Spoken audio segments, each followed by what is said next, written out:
Welcome to another one of the interviews for the Wild Women Symposium that will be in Park City, Utah on October 3rd through 5th at the Prospector. Today I have with me Victoria Dortzbach, if I say that correctly, and she is one of our facilitators that will be speaking at the Wild Women Symposium. So, hi, Victoria.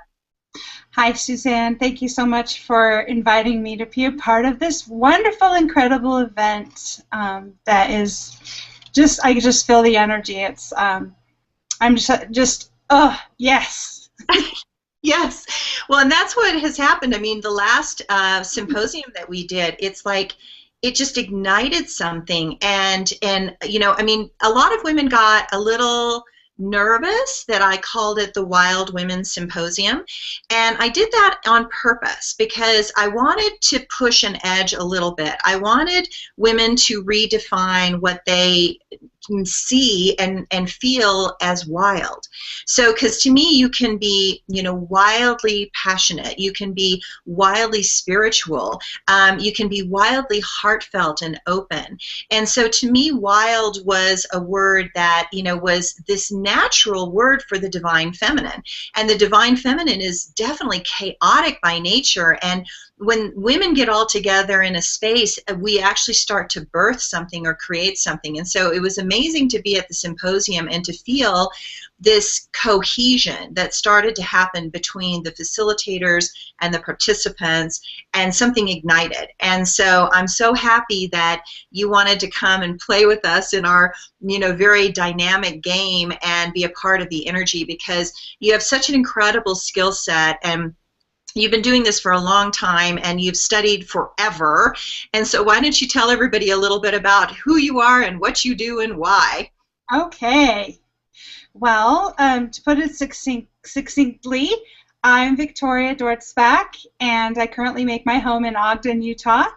And gosh, I'm just feeling like I think what's happening with this Wild Women Symposium is that we have an opportunity to bust out of the box and really go beyond the constraints of societal expectations, rules, and judgments, to really find out our core and who we are and what makes us tick and what lights us up.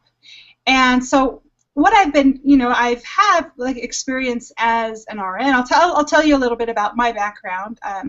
I've worked as an RN. I've worked in multiple settings, and including psychiatric settings. And nursing was very taxing for me. I think a lot of women, you know, we learn to be caregivers, and you know, we have that nurturing quality, and we've been taken advantage of. A lot of times, there's a now chance in the energies of this world to have a aggressiveness about how we take care of ourselves so that we can contribute what we're here to contribute on this planet. And a lot of people talk about life purpose. Now, how I like to look at it, Suzanne, is, and do you like to go by Susan or Suzanne? I'm sorry. That's okay. I'm Suzanne, and actually I answer to quite a few things that start with S-U-Z. Okay. Great, Suzanne. So, yeah, I mean, what was I talking about? You were talking about that you'd been a nurse, and that, you know, that you were really helping empower people, but that women are over-nurturers, and they tend to overgive, and then you got yourself exhausted, and that's what women do. Yeah. Yeah, and so we get what we can do now is, okay, so with life purpose, the way I like to look at it is to make it less significant, to be able to like have fun and be curious about what it is that lights you up, like and then knowing that those kind of things are the things that you can, in learning to take care of yourself, explore more. So what I have evolved into, I've stepped into more of being a teacher. I am a teacher this year, is that I've began and founded a company known as Live Your Brilliance, LLC. And the mission of Live Your Brilliance, LLC is to empower, guide people and women who are seeking to move beyond mental pain, such as depression and anxiety, and self-worth issues, so that they can break free of the constraints. They can uncover their brilliance and find out what it is that is who they be, their brilliance, and then have a life that they enjoy. You really create a life that they love, and which is interesting because I think teachers teach what they're learning, and I'm on such a journey of transformation this year, and I'd like to talk more about some of the things that I am teaching at the symposium. Yeah, so the magic making. So. Yeah. So, I mean, your class is called Be a Magic Maker, the 6 Keys to Unleash Your Magic. So tell us how you're going to help the women step in. What's the class about? Yeah, so the word magic, the definition of the word magic, the definition that I really like is magic is the ability to change anything instantaneously. And that definition is from Gary Douglas, the founder of Access Consciousness. And those are the set of tools, modalities, and processes that light me up. And so I am called to teach those processes. There's hands-on body work. There's mental tools to help you get out of a funk quicker and easier than ever before. I spent my life a lot of time in my more depression days, having a lot of intense anger and upsets that I did not know how to go past, and to now see myself moving through those more quickly, more gently. I'd say 80 to 90% less often and less intense. You know, to not even be on antidepressants and stuff. It's so wonderful, and I just really can't wait to share the tools that I teach at Access Consciousness. Access Consciousness especially has 3 targets for people, and one is to empower people to know that they know. Number 2 is being you, changing the world. And number 3, having a mind blank, but maybe it's one that I need to remember or know for me personally, right? Right, absolutely. I mean, my favorite phrase is we teach best what we most need to know. And so every time I've sat down and had to teach a class, you know, it's like I'm like, wow, I learned so much by having to organize a class and put a class together to make it work. And you know, it is the thing about all the different tools. And you know, when I believe in our subconscious, we know that magic is real, and I think that magic is about intention and setting your mindset in a certain way, because I believe your body and your energy follows the intent. And you know, the stronger you are in your intent and the clearer you are and the more congruent you are in your body related to your intent, the faster the magic happens. So I mean, I can actually tell how congruent I am these days, because I'll say, okay, universe, I want this. And I set the intention, I set it out there, and if I get it quickly, I'm crystal clear. You know, all my chakras are in alignment with it, I'm crystal clear. And if there's a delay, the delay will hit up against a bump, and then that bump pops up to my surface consciousness, and I'm like, really? You know, like I have to deal with this now? And but that is the block. That is what's stopping the magic, that I'm stopping the magic. The magic is always there, but my mind stops it, my self-worth issue stops it, my insecurity stops it, my physical health stops it, and so it's about how to get all those pieces put together. Yeah. Yeah, there's three pieces that I would quickly mention right now that have really aided me in really going forward, like you and I have spoken about before this hangout. Is there's an incredible intensity right now, and the 3 things that are bringing more ease, joy, and glory into my experience are, number 1, really take a step back when you're having these upsets and breathe. And you know, take from that trauma or that trauma that's occurring, whether yours or someone else's that you're being dragged into. Some breaths and really remove yourself from it, whether it means just saying goodbye, I gotta go take a walk. Whatever it is, it can wait. It's not the end of your life, I promise. Okay? And number 2 is body love. Like you say, our bodies do not lie.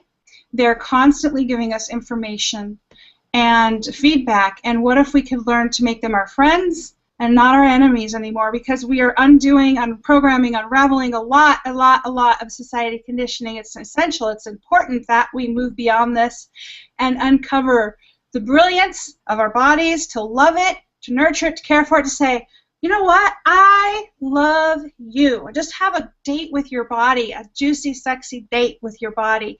You know, learn to just really do self-care activities, be great. Look in the mirror naked, say I love you. You know, I can teach you, because sometimes that brings up a lot of, whoa, what did you just tell me to do? But I'm telling you, these kind of things, they'll get you into a whole new place of empowerment. So that's number 2 is body love that I especially feel called to teach. And number 3 is a couple of things, gratitude and kindness. And kindness both not only to others but also to yourself, because when you know, kindness is an energy that, oh, how do I put this? I basically did a 30 days of kindness challenge last December with a good friend of mine, and we wanted people to know that when you step outside yourself to do random acts of kindness, when you're normally in your run-of-the-mill, right, you're normally going to work, taking care of your kids, which is all good, and if you're like in this place that maybe you're not feeling quite the joy or the love, or something's like irritating you, if you can do one thing today to step outside yourself and go, whatever, you know, there's Google, you can Google random acts of kindness. There's lists like for example, I'll be honest, I was in a funk about a situation in my life for probably 3 weeks, and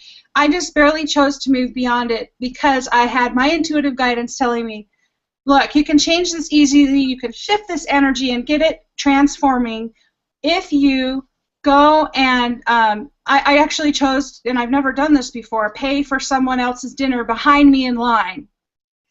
And that was really fun. It was just a couple of days ago. And so, you know, go and get outside yourself that way and know that that's transforming the energies. And along with that, though, I would also say that a lot of times we do it to prove. This is not about proving you're good or you're kind. This is about extending that energy and also receiving that energy actively by saying, asking the universe, how can I be kind to me today? What is there? Do you like massages? Do you need to ask someone for a hug? Whatever it is, call a friend, be kind to you as well. And so actually have a 30 Days of Kindness, it's the 30 Days of Kindness Challenge.com that you can go there and you can sign up to actually get my free telecall series and do that. I actually challenge you to do the 30 Days of Kindness to stretch beyond, out more, you know, keep growing and gifting and having fun here on Earth, because we all could use more fun here on Earth right now. Absolutely. Well, and it's kind of perfect because we're almost 30 days out from the Wild Women Symposium. So it would be really cool as an activity that if they want to get into the spirit of the Wild Women Symposium, that they do your 30 Days of Kindness challenge before they even get there. And they'll set the stage for their own expansion and transformation, because when you do that, you're going to up-level the energy quite a bit. I remember that when I was in Bhutan, there was one of the guides that we had, we were walking along a trail, and the trail was next to a farm, and every couple yards, you know, he would grab branches from a tree and he would hand them to the cow, and he would then grab some more and then hand it to the next cow. And I was like, you know, wow, that's because the cows couldn't reach it. You know, they wanted it, and they were super happy. Like once they got those leaves, like they must have been super tasty leaves or something. And I said to him, wow, that's really interesting. And he said, Well, you know, what happens is he says you have to understand as a human being, you have more power to exact kindness on anything and everything than any other species practically. And he said, you have to understand that if you think you're suffering, you have to understand that animals are suffering more. You know, they have a harder life. They have a much more difficult time. And there are humans out there that are suffering more than you too. And so, you know, when you can act from that place of kindness, you know, you create a circle of love that's really critical. And, you know, that's why to me it's like that attitude of gratitude and that place of kindness is so important. So I know, just like you were doing with, you know, paying for the person behind you, the place for myself that if I get really feeling insecure, or I'm feeling like scared about money or anything like that, what I do is I give something away. You know, I give a reading away. I do something that is contrary to the energy that I'm feeling. And the moment I do that, something breaks open on the inside. And so I love your, you know, 30 Days of Kindness challenge. I think that's a great idea. Yeah, it's been one of my really fun ideas. And yeah, so thank you. Gosh, I have several new ideas. I know I've only mentioned 3 of the 6 elements that I teach, but I would like you to know that I will keep that a secret, and we'll share that only at the Wild Women Symposium. But there's more juiciness to where all this came from that I'm, you know, sharing with people about how to spice things up with their lives and create a change, not only for your life, but for the planet. Absolutely. And I think it's really cool right now that we have this ALS challenge and the Ice Bucket challenge, and, you know, there's all this money going out to helping people. And so for me, you know, what I decided to do was a rice bucket challenge. So because I got called out, and I'm going to India, and in India, they're so appalled that Americans are wasting good water when they have so little water that they changed it around, and they're doing a rice bucket challenge, which means you give a bucket of rice to a poor person. So I called up, you know, my friends in India, and I said, will you help me do multiple rice bucket challenges so that we can go out and give rice away? And they were like super excited. They were like, yeah, let's do that. And so, you know, I always believe what goes around comes around. And if you give generously in a spontaneous way, when you need it, it comes back to you. Yes, you ask for it. What would it take for this to return to me a 100-fold? I mean, be audacious in your requests from the universe. Yeah. The universe has our back. Ask and you shall receive is a truth in my book. So. Absolutely. Well, I'm so excited to have you at the Wild Women Symposium, and people can go on www.wildwomensymposium.com, and they can go to the instructors on the top right and click on the instructors. You'll see all the instructors that are happening at this symposium with their bios and their class descriptions, and you will also see the videos for each of the women from the Wild Women Symposium. And so if you go now, before, like today, which is the 31st of August, if you go now, there is a early bird special that is only until September 1st. So, and you get a 40% discount on the tickets, and the tickets are normally $200, and so 40% discount, it would be $140, which is a great deal. And if you do 3 women that you know that want to come together, it is $120 per woman. If you have 5 women that want to come together and make it a Wild Women weekend adventure in beautiful Park City in the fall colors, it's $112, which is a great deal because it is Friday night from 7 to 10. It is Saturday from I think 8:30 in the morning until 10 at night, and then Sunday the same, 8:30 in the morning, but then it stops at 6 in the evening. So thank you so much, Victoria, for being part of our team, and I will see you at the Wild Women Symposium. All right, I will see you guys there. Yay! Bye. Bye.